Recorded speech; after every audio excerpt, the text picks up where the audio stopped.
क्या आपको मालूम है, अमेरिका में हर साल 7.5 लाख के करीब कारें अतिया की जाती हैं।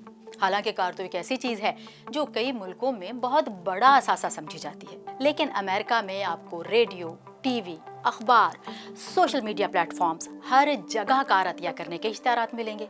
इसकी कई वजूहात हैं। एक तो ये कि पुरानी कार को ठीक करवाना ज्यादा महंगा पड़ता है, इसकी रीसेल वैल्यू भी ज्यादा नहीं होती और इससे जान छुड़ाने के भी पैसे देने पड़ते हैं, टोइंग कंपनी को भी और जंक यार्ड को भी। दूसरी जानिब कार को डोनेट करने का मतलब है आप किसी फलाही इदारे की मदद कर रहे हैं और फिर इस अतिये के बदले आपको सालाना टैक्स में छूट भी मिल जाती है आपकी कार की वैल्यू के हिसाब से। अतिया करता कारें जाती कहाँ हैं? अमेरिका में कई गैर मुनाफा बख्श तंजीमें अतिया की गई इन कारों को मुख्तलिफ फलाही कामों के लिए इस्तेमाल करती हैं, जैसा कि इन्हें बेचकर बच्चों और साबिक फौजियों की फलाह पर पैसा खर्च किया जाता है।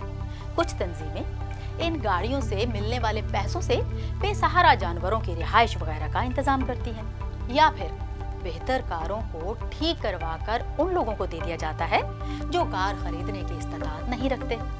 इस तरह आपके लिए बेकार कार किसी और के लिए कारामद हो जाती है।